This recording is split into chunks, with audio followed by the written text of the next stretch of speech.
भारत में आज अगर कोई सबसे संवेदनशील सवाल है तो वो ये है कि हिंदू और मुस्लिम आपस में क्यों भिड़ते हैं। ये एक ऐसा मुद्दा है जो सोशल मीडिया से लेकर न्यूज चैनल तक हर जगह छाया रहता है। लेकिन क्या आपने कभी सोचा इस नफरत की असली शुरुआत कहाँ से हुई थी? क्या ये हजारों साल पुरानी है या किसी ने हमें जानबूझकर बांटा था? चलिए आइए जानते हैं इस आगे के वीडियो में। इतिहासकार मानते हैं कि इस्लाम भारत में पहली बार 7वीं सदी में पहुंचा, तलवार के साथ नहीं, व्यापार के जहाजों के साथ। अरब के मुस्लिम व्यापारी केरल, कोंकण और गुजरात के बंदरगाहों पर व्यापार करने लगे। स्थानीय हिंदू शासनों ने न सिर्फ उनका स्वागत किया बल्कि उन्होंने जमीन, जंगलात और सामाजिक सम्मान भी दिया। मपीला मुस्लिम्स भारत के सबसे पुराना मुस्लिम समुदाय इन्हीं रिश्तों की निशानी है। यानी शुरुआती इस्लामिक उपस्थिति पूरी तरह शांतिपूर्ण थी, लेकिन फिर इतिहास ने करवट ली। 1025वीं एक अफगान आक्रमणकारी मोहम्मद गजनवीद ने भारत के सोमनाथ मंदिर पर हमला किया। सोमनाथ उस समय का सबसे धनी और प्रतिष्ठित मंदिर था। उसमें हजारों किलो सोना, मूर्तियां, गहने और चढ़ावे थे। गजनवीद ने मंदिर का नष्ट कर दिया, मूर्तियों को तोड़ा और कह दिया ये इस्लाम की जीत है। लेकिन इतिहास बताता है गजनवीद ने इस्लामी क्षेत्रों की मस्जिदों को भी लूटा था। उसे न धर्म से लेना देना था, न आस्था से। उसे चाहिए था धन और दहशत। मगर हिंदुओं के लिए यह आघात था, एक पवित्र स्थान का अपमान, और यहीं से पनपा पहली धार्मिक दरार। इसके बाद भारत पर दिल्ली सल्तनत और फिर मुगल आए। लेकिन एक बात समझिए, हर मुस्लिम शासक एक जैसा नहीं था।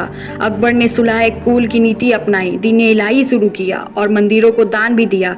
लेकिन औरंगजेब ने कई मंदिरों तुड़वाए, तजिया कर लगाया और विद्रोही हिंदुओं पर दबाव बनाया। पर इतिहास इतना सीधा नहीं। औरंगजेब ने मुस्लिम, सूफिया और शिया मुस्लिमों पर भी अत्याचार किया था। सवाल धर्म का कम और सत्ता का ज्यादा था। 1857 जब हिंदू और मुस्लिम सैनिकों ने मिलकर अंग्रेजों के खिलाफ क्रांति की, अंग्रेज डर गए। अगर ये साथ आ गए तो हमें उखाड़ फेंकेंगे। और यही शुरू हुई इतिहास की सबसे खतरनाक नीति, divide and rule. 1909 separate electorates लागू, मुस्लिमों के लिए अलग वोटिंग सीटें। 1932 कम्युनल अवार्ड, जाति और धर्म के नाम पर लोगों को अलग किया। अंग्रेजों ने मंदिर, मस्जिद की पुरानी कहानी खंगाली और लोगों को बताया तुम्हारा इतिहास अलग है। बस धर्म अब युद्ध के औजार बन चुका था। 1947 जब भारत 2 हिस्सों में बटा, लेकिन ये सिर्फ जमीन का बंटवारा नहीं था, ये था यादों का, इंसानियत का और भरोसे का बंटवारा। 10 लाख लोग मारे गए, 1.5 करोड़ बेघर हो गए, हजारों महिलाएं गायब हो गई।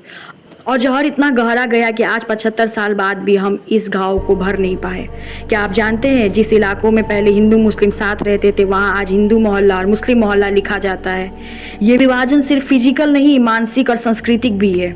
आज भी व्हाट्सएप, यूनिवर्सिटी और न्यूज चैनल आपको एक ही कहानी बार बार सुनाते हैं, वो तुम्हारा दुश्मन है। लेकिन क्या आपने कभी सोचा है अगर हिंदू मुस्लिम वाकई दुश्मन होते तो क्या गांधी, अशफाकुल्लाह, बिस्मिल एक साथ फांसी चढ़ते? क्या भारत का संविधान बन पाता जिसमें दोनों धर्मों की हिस्सेदारी थी? क्या आपको हर मोहल्ले में हिंदू मुस्लिम दोस्त, डॉक्टर, क्लाइंट, पड़ोसी नजर आते? सच्चाई ये है, हमें कभी दुश्मन नहीं बनाया गया, हमें दुश्मन बताया गया। अगर आपको ये वीडियो थोड़ा भी सोचने पर मजबूर करे तो लाइक कीजिए, शेयर कीजिए और सब्सक्राइब जरूर कीजिए। और कमेंट में बताइए क्या भारत में धर्म से ऊपर उठकर सोचने का समय आ गया है? अगर आप चाहते हैं पार्ट 2 जहां हम बात करेंगे बाबरी मस्जिद से ज्ञान वापी तक की सच्ची टाइमलाइन, तो नीचे जरूर लिखिए वांट पार्ट 2।